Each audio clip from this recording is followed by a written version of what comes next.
1000 barcos siguen esperando. Las minas siguen en el fondo marino. El estrecho sigue cerrado y el tiempo se acaba. En la primera parte, vimos cómo la vía marítima más importante del mundo se cerraba casi de la noche a la mañana y cómo Irán convertía ese cierre en una reclamación legal permanente sobre una quinta parte del suministro mundial de petróleo. Ahora llega el momento en que alguien tiene que detenerlo. Hay una fecha límite, hay un acuerdo sobre la mesa. Y dos mundos muy diferentes esperan al otro lado del 6 de abril. Vamos a ello. En las semanas posteriores al estallido de la guerra, el presidente Trump estableció una serie de plazos para que Irán procediera a la reapertura del estrecho, respaldados por la amenaza de lanzar ataques contra la infraestructura energética iraní, concretamente contra sus centrales eléctricas y la red de suministro eléctrico de la que dependen 90 millones de civiles iraníes.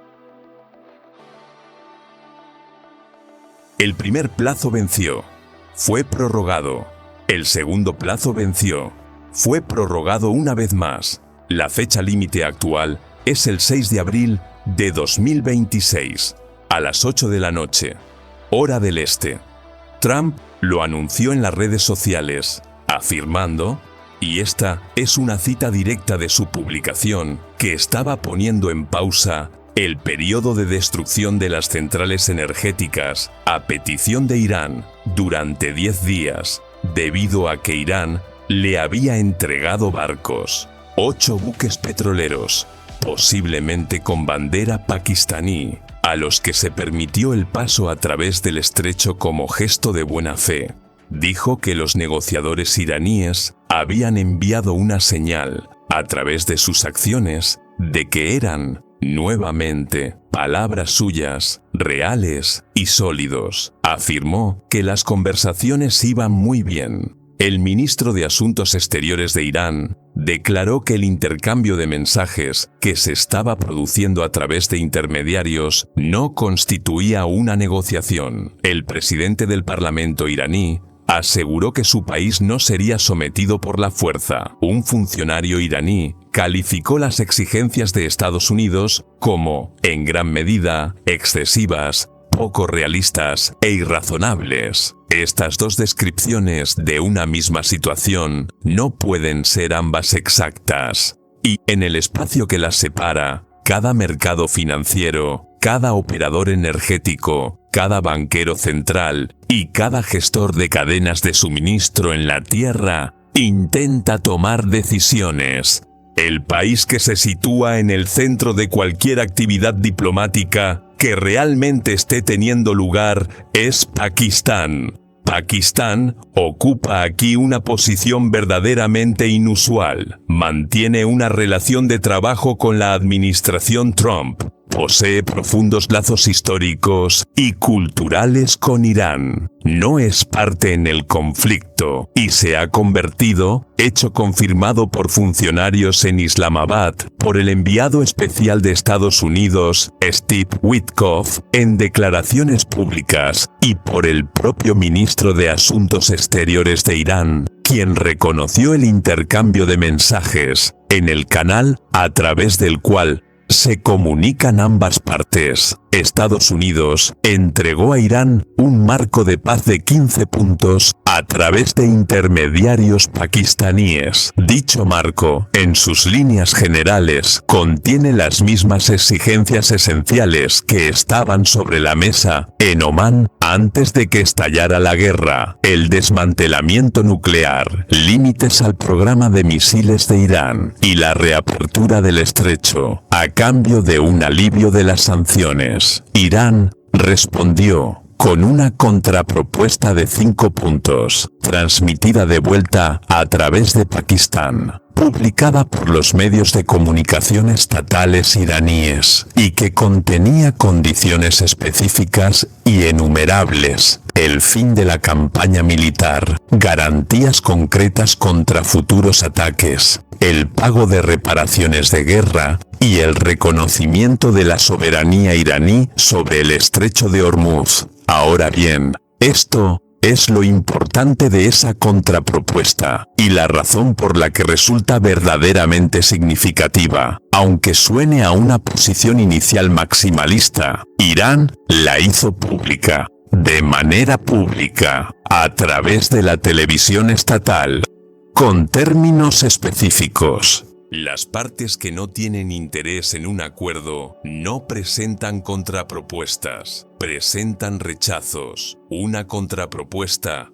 incluso aquella que contiene exigencias que la otra parte nunca aceptará plenamente, es una señal. Significa lo siguiente: contamos con personas que están reflexionando sobre qué aspecto tendría un acuerdo. Tenemos condiciones. En algún lugar de la maquinaria de nuestro gobierno, estamos considerando la posibilidad de llegar a un pacto, junto con Pakistán, Egipto, Turquía y varias otras potencias regionales mantienen un contacto diplomático constante. Sus ministros de Asuntos Exteriores conversan a diario, contribuyendo cada uno a lo que un diplomático describió como un esfuerzo intensivo para organizar conversaciones directas entre enviados estadounidenses e iraníes, posiblemente en suelo pakistaní. Posiblemente en los próximos días. Los intermediarios están trabajando. La cuestión es si lo están haciendo con la suficiente rapidez. Mientras ellos trabajan, el daño económico sigue acumulándose. Y esta es la parte de la historia que perdurará más allá de los titulares, más allá de la fecha límite e incluso más allá del alto el fuego, cuando éste finalmente llegue, porque el daño económico derivado de una perturbación de la oferta de esta magnitud no se revierte sin más cuando se resuelve la situación política. Deja huella. En Europa, el Banco Central Europeo ya ha abandonado su calendario previsto de recortes de los tipos de interés. Unos recortes que supuestamente iban a aliviar a los hogares y las empresas que arrastran deudas del periodo de inflación posterior a la pandemia. Recortes que han quedado pospuestos indefinidamente, dado que reducir los tipos mientras la inflación impulsada por la energía se dispara resultaría económicamente irresponsable. El BCE ha elevado su previsión de inflación. Se proyecta que la inflación en el Reino Unido supere el 5%. Alemania, el corazón industrial de Europa, la economía más dependiente de unos insumos energéticos asequibles para sus sectores químico, siderúrgico y manufacturero, observa cómo sus empresas imponen recargos de hasta un 30% a sus clientes para cubrir el vertiginoso aumento de los costes energéticos. En toda Asia, el panorama es diferente, pero no menos grave.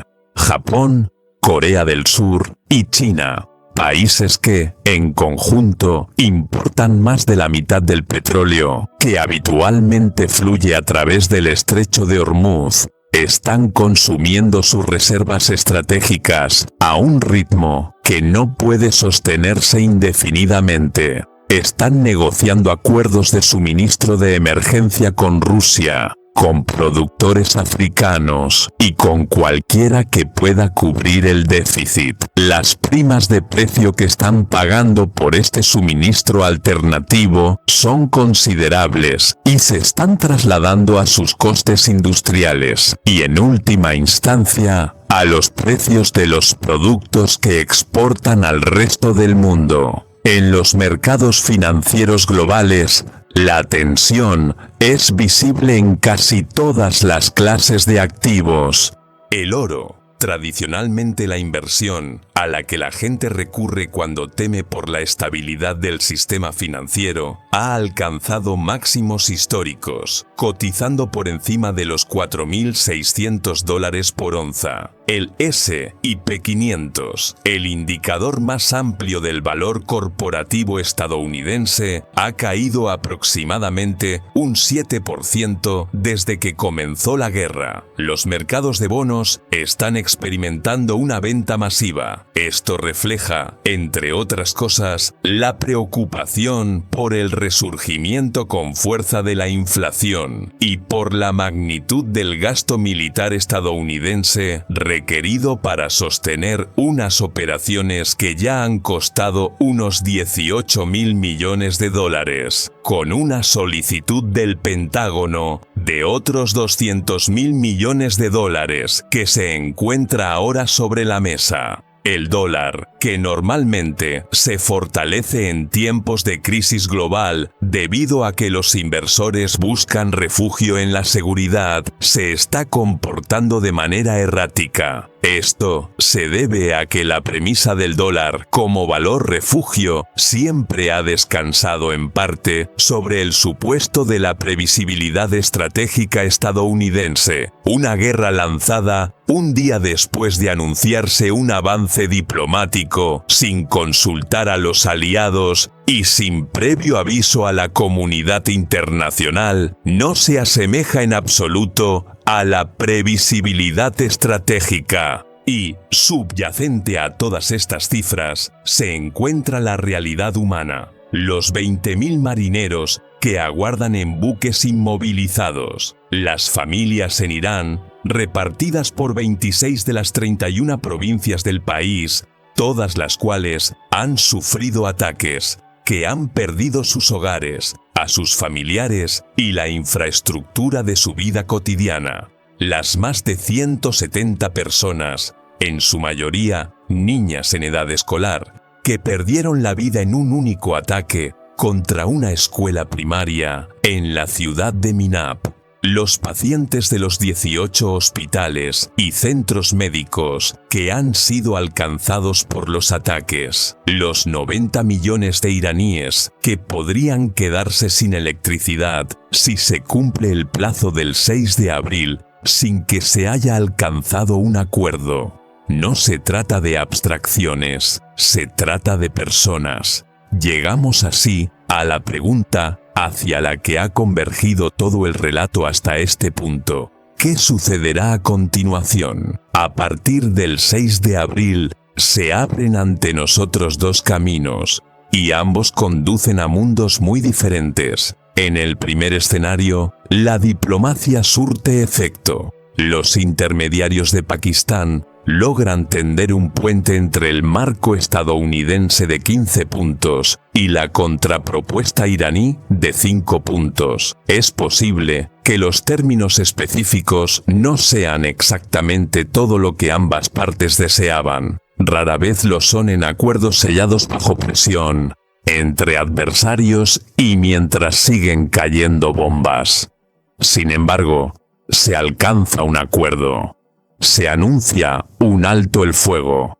Estados Unidos suspende su campaña militar. Irán da señales de estar dispuesto a permitir la reanudación del tráfico marítimo comercial. El estrecho no se reabre de inmediato. Recordemos las minas, las inquietudes en materia de seguros y la cautela de los capitanes y las compañías navieras, quienes han sido testigos de cómo sus buques eran alcanzados durante los últimos 30 días. No obstante, comienza, lenta y prudentemente, a avanzar hacia la normalidad. Las reservas de emergencia de la AIE continúan amortiguando el mercado, mientras la infraestructura física del suministro energético mundial se reconecta gradualmente. Los precios del petróleo descienden, desprendiéndose de la prima de riesgo asociada a la guerra. El Banco Central Europeo retoma su calendario de recortes de tipos de interés. Las cadenas de suministro, que se habían reconfigurado en torno al cierre del estrecho, comienzan a revertir dicha reconfiguración.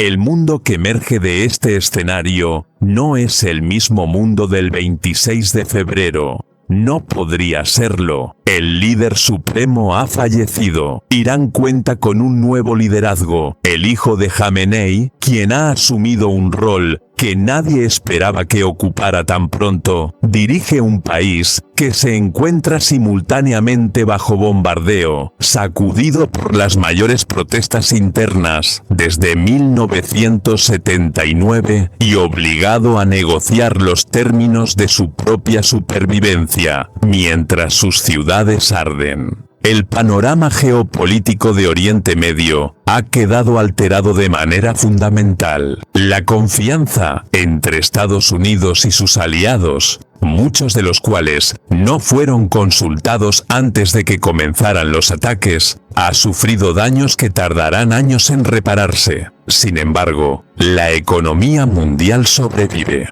dañada, más costosa y más frágil de lo que era antes, pero, aún así, reconocible en su esencia. En el segundo escenario, el 6 de abril, transcurre sin que se alcance ningún acuerdo. El plazo, que ya había sido prorrogado en 2 ocasiones, no se extiende una tercera vez. Estados Unidos comienza a atacar las centrales eléctricas de Irán. 90 millones de personas se quedan sin suministro eléctrico. Irán, que había prometido responder con represalias de la misma índole contra la infraestructura crítica de los países del Golfo, en caso de que se atacara su propia infraestructura civil, ataca las plantas desalinizadoras de la región, las plantas que producen el agua potable de la que dependen decenas de millones de personas en Kuwait, Qatar, Bahrein, los Emiratos Árabes Unidos y Arabia Saudita. No la infraestructura petrolera, el agua. En este escenario, los hutíes de Yemen, quienes han estado observando este conflicto, que alcanzaron un alto el fuego previo con Estados Unidos en 2025 respecto a los ataques al transporte marítimo en el Mar Rojo, y que ya han comenzado a lanzar misiles hacia Israel en los últimos días de marzo, entran de lleno en el conflicto, proceden a cerrar el estrecho de Bab el-Mandeb, el punto de estrangulamiento en el extremo sur del Mar Rojo, por donde normalmente transita una parte significativa del transporte mundial de contenedores. Si eso sucede, los 2 corredores marítimos críticos del mundo para la energía y el comercio se cierran simultáneamente: el estrecho de Hormuz y Bab el-Mandeb, la salida del Golfo Pérsico y la puerta de entrada al Mar Rojo. Los 2 estrechos pasajes por los que fluye una enorme proporción del comercio y la energía a nivel global. Ambos quedan clausurados. Ningún modelo económico ha sido jamás sometido a pruebas de estrés frente a un escenario como este. Las reservas estratégicas de la AIE no fueron diseñadas para ello. La cadena de suministro global no cuenta con planes de contingencia para tal eventualidad. La reorientación de las rutas marítimas bordeando el Cabo de Buena Esperanza, lo cual añade semanas y un coste enorme a cada travesía, no puede absorber ese volumen de tráfico a esa velocidad. Las consecuencias económicas en este escenario son verdaderamente inexploradas. No son consecuencias negativas que puedan cuantificarse y gestionarse. Son negativas en un sentido que nunca antes se ha manifestado y que, una vez iniciado, resultaría extremadamente difícil de detener. El mundo se ha encontrado ante encrucijadas como esta en el pasado, aunque nunca exactamente en esta intersección específica. En 1956, la crisis del Canal de Suez amenazó con cerrar el otro gran punto de estrangulamiento marítimo de la era moderna. Y, de hecho, lo cerró brevemente, antes de que la presión internacional forzara una resolución. Aquella crisis reconfiguró el orden geopolítico, puso fin a las ambiciones imperiales británicas en la región y aceleró el desplazamiento del poder global hacia Estados Unidos y la Unión Soviética. En 1973, el embargo petrolero árabe, una decisión deliberada de los estados productores de petróleo para utilizar sus exportaciones energéticas como arma y herramienta de presión política, desencadenó la primera gran crisis del petróleo de la era moderna. Las colas para repostar combustible serpenteaban alrededor de manzanas enteras en las ciudades de Estados Unidos y Europa. La producción industrial se desplomó. La inflación se disparó. Los gobiernos occidentales se vieron obligados a confrontar, por primera vez de manera seria, cuán profundamente se habían construido sus economías sobre el supuesto de un petróleo barato y abundante. En la década de 1980, durante la guerra entre Irán e Irak, los misiles sobrevolaron el mismo tramo de agua que, en este preciso momento, se encuentra en el centro de la crisis actual. La guerra de los petroleros, como se la conoció, fue testigo del ataque a cientos de embarcaciones en el Golfo Pérsico. Finalmente, Estados Unidos intervino para escoltar a los petroleros a través del estrecho. El estrecho permaneció abierto, pero su fragilidad quedó al descubierto. Cada una de estas crisis reconfiguró el mundo. Cada una de ellas pareció, en su momento, potencialmente catastrófica. Y cada una terminó resolviéndose, no porque las tensiones subyacentes hubieran desaparecido, sino porque el costo de prolongar el conflicto se volvió superior al costo de alcanzar un acuerdo negociado. Esa lógica no ha cambiado. Lo que sí ha cambiado es la escala, la interconexión y la velocidad con la que las consecuencias se propagan hoy por todo el mundo. Una crisis que en 1973 tardaba meses en reflejarse plenamente en el precio del pan en una ciudad europea. Ahora tarda semanas, a veces solo días. El mundo se ha vuelto un lugar mucho más tenso.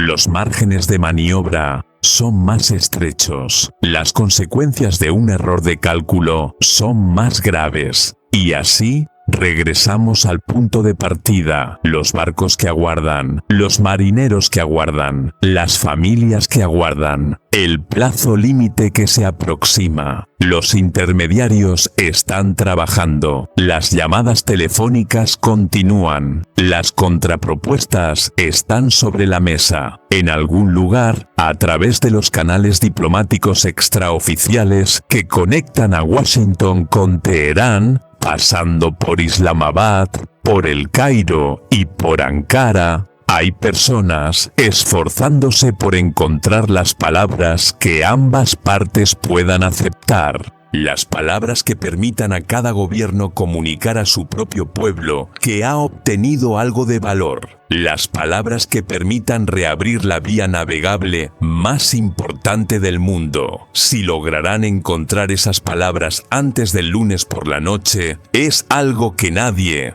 al momento de realizarse esta grabación, sabe con certeza. Lo que sí es indudable es esto. El estrecho de Hormuz tiene 33 kilómetros de ancho. A través de él, en tiempos de normalidad, fluye una quinta parte del petróleo mundial y una fracción significativa de su gas natural. Durante décadas, el mundo cimentó sus sistemas energéticos, sus cadenas de suministro industrial y sus supuestos económicos sobre la creencia de que este corredor permanecería siempre abierto. Esa creencia ha sido puesta a prueba ahora de la manera más directa posible. Y ocurra lo que ocurra en los próximos días, el mundo no olvidará esta lección. La fragilidad siempre estuvo ahí. Simplemente elegimos no mirarla. Ahora no tenemos elección. El reloj sigue corriendo. El mundo está observando. y en algún lugar entre Irán y Omán, 1000 barcos permanecen aún en el agua, a la espera de una respuesta.